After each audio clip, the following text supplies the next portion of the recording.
So Mark Carney confronted Donald Trump directly, not through a statement afterward, not through diplomatic intermediaries, parliamentary speeches, or retaliatory policies issued from thousands of miles away, but face to face in the same room, on camera, at the G7 Leaders Summit in Hiroshima, with major Democratic leaders watching and a global audience following from home. What made the moment extraordinary was not anger or spectacle, but contrast. Carney spoke calmly, methodically, without raising his voice, without theatrics, and without performing for the cameras. Trump, seated opposite him, appeared visibly caught off guard. The image that emerged from the meeting captured the entire dynamic.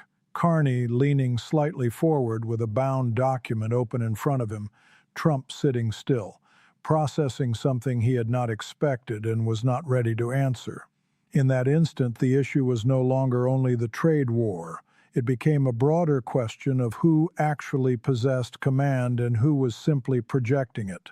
Warren Buffett later described it as one of the clearest illustrations of negotiating dynamics he had seen in decades. In his view, the prepared person always defeats the confident person. Confidence without preparation is performance. Preparation creates its own confidence because facts do not require theater.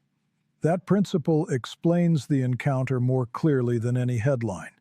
The sentence that defined the moment came when Trump tried to interrupt Carney's presentation. Carney did not react emotionally. He did not talk louder. He simply replied, "I have the numbers. You have the talking points. The room knows." Those 12 words landed because everyone present immediately understood that they were true. It was not an insult, it was an exposure of the underlying reality in the room. To understand why that line had so much force, it helps to understand what the meeting was supposed to be. The G7 summit in Hiroshima had originally been planned as a standard leaders gathering focused on economic coordination and security. By the time it began, however, the U.S.-Canada crisis had swallowed the agenda. European leaders, Asian partners, and the host government had spent weeks pushing for a direct Trump-Carney meeting in the hope that a controlled exchange could contain the damage before it hardened into a permanent fracture in the Western alliance. The White House wanted a tightly managed bilateral format. Limited time, agreed talking points, and cameras present only for brief opening remarks before the room was cleared. The Canadian side accepted the format and the timing. What it did not accept was the script. Trump arrived with the kind of summit language the White House had prepared for him: broad praise, vague optimism, and carefully generalized language about fairness, partnership, and progress. The strategy was straightforward. Project strength, signal goodwill, avoid specifics, and leave with the appearance of movement without conceding anything. That is often how these meetings work. The press expected the usual choreography: a handshake, a few warm remarks, cameras out, and afterward each side claiming forward momentum. Carney came with something else entirely, not a refined set of talking points, not a polished diplomatic performance. He came with a dossier, a bound document later reported to be 147 pages long, containing a detailed, sourced accounting of the trade war's consequences. It laid out the economic cost to the United States, the economic cost to Canada, the cost to the global economy, the strategic losses, the erosion of alliances, and the human consequences on both sides of the border. It was not framed as rhetoric, it was framed as evidence. He reportedly spent 2 weeks preparing it personally, working with economists, trade analysts, and diplomatic strategists who understood that this was not just another bilateral meeting. It was an opportunity, and opportunities like this do not come twice. The physical setting mattered because it was built for one type of encounter and ended up hosting another. Trump and Carney sat opposite each other at the center of a rectangular table, delegations on either side, national flags behind them, and pool cameras positioned at the far end of the room for the opening remarks. Other G7 leaders monitored the live feed from an adjacent room. Hundreds of journalists watched from the media center below. The lighting was bright, the room warm, the atmosphere tight with the controlled formality typical of high-stakes diplomacy. Everyone in that room understood that small gestures would matter. Carney was already seated when Trump entered. The dossier was centered in front of him, visible, open to the first page. He waited. Trump spoke first, and his opening followed the expected pattern. He was broad, confident, practiced, and expansive. He praised the opportunity to meet, praised Canada, described the relationship as strong, and suggested that fair terms could be found. His gestures were relaxed and open. He addressed the cameras at least as much as he addressed Carney. He looked like a man who assumed that by merely entering the room, he controlled it. Along the walls, staff watched the format hold. The script appeared to be working. Then the White House press coordinator signaled to the pool cameras that the opening remarks were ending and it was time to prepare for exit. Then Carney spoke, and within seconds, everyone understood that the cameras would not be leaving. He did not return Trump's warmth. He did not smile. He did not engage in ritual pleasantries or pretend that the previous 2 years had not happened. He looked directly at Trump, not at the cameras, not at the delegations, not at some carefully chosen middle distance, at Trump. And he spoke quietly, steadily, without performance. Mr. President, I appreciate the opportunity to speak directly, and I intend to use it not for pleasantries, but for facts, because the facts are what this conversation has needed for 2 years, and the facts are what I have brought. Then he placed his hand on the dossier. The room changed. Staff along the walls exchanged looks. The press coordinator froze. The cameras stayed. Carney then began a presentation that lasted 22 uninterrupted minutes. What made it so effective was not simply the content, but the method. He spoke with the precision of someone used to presenting to central bank boards and finance ministries, the kind of places where performance is useless and numbers decide everything. He began with the cost to the United States, not slogans, not political framing, numbers. He described the tariff war's net cost to American GDP as a cumulative 1.7% reduction over 22 months, amounting to approximately $460 billion in lost output.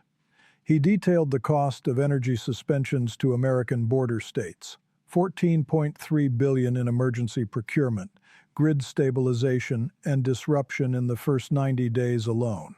He cited the cost to American defense contractors through lost European procurement, the cost to East Coast ports through shipping diversion, the cost to American food processors and consumers, and the cost to farmers through fertilizer price increases and yield reductions, including the ironic effect of producing a multi-billion-dollar windfall for the very Canadian industry the tariffs were supposed to punish. Each figure was cited, each source identified, each page turned deliberately. The document did the work, and the silence between the figures did the rest. Then Carney turned to the cost to Canada. He did not minimize it. Canada had suffered measurable losses. GDP had taken a hit. Jobs had been lost. Communities had been disrupted. Families had paid the price of a confrontation they did not initiate. That honesty mattered because it removed the possibility that he was simply spinning one-sided triumphalism. Canada had paid. The question, he said in effect, was whether that price had purchased structural gain. He then answered that question with another set of facts. Trade diversification across 23 new markets, the Arctic Sovereignty Accord, the European Defense Partnership, the Halifax Trade Corridor, and a newly configured agricultural export portfolio that was now generating better returns than dependence on the American market ever had. Set against the losses, the outcome was clear. Canada had taken damage but emerged more resilient. The United States had not. From there, he widened the scope again and laid out the cost to the world: fragmented trade, disrupted supply chains, Allied confidence in American reliability at its lowest measured point since the end of World War II, weakened international institutions, and multilateral arrangements increasingly designed to bypass American unilateralism. IMF and World Bank assessments were cited directly, with page references. Anyone who wanted to verify the claims could. Then Trump interrupted. He leaned forward, waved a hand, and began the kind of interruption his style depends on: dismissive, instinctive, designed to reassert control by filling the room with his own voice. He said there had been a lot of numbers, and that the administration's numbers were very different. He began to say, "And I think if you look at what we've done," and then he stopped. Carney did not talk over him. He did not escalate. He did not lean in or display irritation. He set down his pen and waited. The silence that followed was not passive. It was active pressure. Trump's interruption lost force because it had no factual substance behind it. He had talking points, and talking points work in press conferences, rallies, and friendly interviews, where momentum can substitute for evidence. They do not work well in a room where the other person has a 147-page evidentiary presentation in front of him, and the composure to let silence expose the gap. The pause lasted only 4 seconds, but in a room like that, 4 seconds is a long time. Then Carney said, "Mr. President, I have the numbers. You have the talking points. The room knows." What followed was a silence of a different kind. Not people choosing not to speak, but people unable to improve on what had just been said. The line was not emotional or theatrical. It was clinical. It identified the exact difference between the two men's positions in the room. The dossier held the facts. Trump's interruption held the script. Everyone knew it. Carney continued. Trump did not interrupt again. He laid out the strategic consequences of the trade war in broader terms: the loss of Allied trust, reduced access and influence in Arctic affairs, a European defense architecture beginning to evolve without American centrality, agricultural markets that had shifted to competitors and would not easily return, and a global perception now reinforced live at a G7 summit that American power had become detached from competence. Importantly, he delivered each point not as an accusation, but as an audit. That tone mattered. Arguments invite argument. Audits demand either acceptance or denial. And denial in the face of detailed evidence does not sound like strategy. It sounds like avoidance. Carney then turned to the human dimension. He spoke of American farmers struggling with fertilizer costs, Canadian workers who lost employment early in the confrontation, port communities on both sides of the border whose futures had been restructured around them, and families in both countries paying for a standoff they did not choose. His tone warmed slightly, but he did not become sentimental. He did not need to name names. Farmers, workers, families, the categories were enough. Finally, he set out a path forward: technical schedules for tariff rollback, diplomatic restoration protocols, trade normalization frameworks, and energy cooperation terms. He presented them not as bargaining chips, but as engineering requirements, the structural conditions necessary to stabilize what had been damaged. Then he closed the dossier. The sound was audible on the broadcast. He looked at Trump and said one final thing: he had not come to negotiate. Negotiation, he said, required both sides to bring something to the table. He had come to present the facts because facts had been absent from the conversation for 2 years. Now they were present. Every number in the document was sourced, cited, and verifiable. What Trump chose to do with them was his decision, but the facts themselves were no longer in dispute. They never had been. They had simply never been spoken aloud in a room where Trump was present. Then he sat back, and the room froze. No one wanted to be first to speak. In the adjacent room, Japan's prime minister shifted in his chair but said nothing. The cameras remained fixed. Behind Trump, a White House aide was reportedly already typing on a phone, beginning the process of constructing a response that would take 14 hours and still answer nothing. Eventually, the room exhaled. Reports afterward suggested that Allied leaders immediately grasped what had happened. France's president was quoted describing it as the most extraordinary summit moment he had seen in many years. Britain's prime minister reportedly said quietly to an aide, "He just changed the room." Japan's leader, according to press accounts, said nothing, but nodded slowly once. Silence again carried meaning. Trump's own response became the second major story after Carney's performance. He did not rebut the evidence, produce alternative data, or reclaim the frame. He offered only a subdued closing remark about having very good people looking into all of it and seeing what would happen.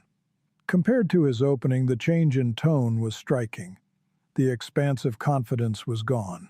What replaced it was not exactly defeat, but something more damaging for a leader whose authority depends so heavily on projection. The sense that the conversation had moved beyond him, that he had ceased to be its driver and had become its subject. The White House then remained silent for 14 hours. In an administration known for near-instant reaction, that silence became its own story. When the official statement finally came, it was bland to the point of emptiness. The meeting had been productive, and the president looked forward to continued discussions. It addressed none of Carney's claims. Analysts noted that it sounded like a statement that could have been written before the meeting even began. What made Carney's approach so devastating was precisely that he refused the two responses Trump's style usually anticipates. Trump's dominance model works by escalation. If the other side fights back emotionally, he turns the exchange into a contest of force and personality. If the other side yields, he claims submission. Those are the poles on which he is strongest. Carney chose neither. He did not escalate. He did not defer. He changed the type of encounter. He turned a confrontation into an audit. And there is no dominance-based answer to an audit. You cannot intimidate data. You cannot out-charisma a balance sheet. You cannot replace sourced evidence with force of personality once the evidence is already on the table. That is why Buffett's framework matters. Confidence is a feeling. Preparation is a fact. Confidence works in environments where it goes untested. It works in performance spaces. But once someone across the table has done more homework, has deeper data, and understands the subject more thoroughly, confidence begins to drain away. Preparation does the opposite. It compounds. Every figure cited, every page turned, every source named increases the room's trust in the speaker. Trump, in that room, was depleting. Carney was compounding. By the end of the 22 minutes, the result was visible to everyone. Carney did not win because he was louder, sharper, or more aggressive. He won because he was more prepared. He brought evidence into a space designed for performance and made performance look empty. That is why the moment traveled so quickly around the world. The image of Carney leaning toward Trump with the open dossier in front of him appeared across major newspapers within hours. The clips spread rapidly. The line itself became shorthand for a larger truth about leadership and confrontation. The reaction across Allied capitals reflected the same reading. This was not merely a clash between two men, but between two models of authority. One model relies on instinct, presence, and force of voice. The other relies on facts, structure, and disciplined preparation. In Hiroshima, the second model prevailed publicly and unmistakably. Inside the United States, the political consequences were immediate. The White House silence fueled the narrative its opponents most wanted, that the president had been presented with a documented account of the costs of his own policy and had no answer. The eventual boilerplate response made matters worse because it confirmed the lack of substance. The contrast between 147 pages of evidence and 17 words of generic reassurance was itself a political metaphor. Polling in the days that followed reportedly showed a sharp movement in public perceptions of the trade war. The change was less ideological than perceptual. Many Americans did not suddenly reverse all of their policy instincts. What changed was their confidence that the person leading the confrontation actually understood it at the level required to win it. That shift is harder to reverse because it does not concern a single policy argument. It concerns competence. That was the deeper significance of the room in Hiroshima. A foreign leader from a country one-tenth the size of the United States walked into a high-profile diplomatic encounter with more preparation, more data, and more command of the facts than the President of the United States. The encounter exposed that imbalance in real time and in front of the world. So this was where things stood. Mark Carney confronted Donald Trump face-to-face at a G7 summit on camera before the major Democratic leaders of the world. He brought a 147-page, sourced, verifiable accounting of the trade war's cost. He presented it for 22 minutes with the rigor of an institutional audit. When Trump interrupted, Carney answered with 12 words that reduced the entire encounter to its essence. The White House stayed silent for 14 hours and then responded with 17 words that answered nothing. What the world saw in that room was the difference between preparation and performance, between evidence and habit, between command of the facts and reliance on familiar scripts. Trump entered expecting to dominate. Carney entered with the dossier.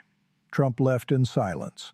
Carney left having altered how the confrontation would now be understood, not by force, not by retaliation, not by spectacle, but by using the most damaging weapon available in any serious room, the truth, organized, sourced, and delivered without flinching. And he left behind the line that will remain long after the summit itself fades. I have the numbers. You have the talking points. The room knows.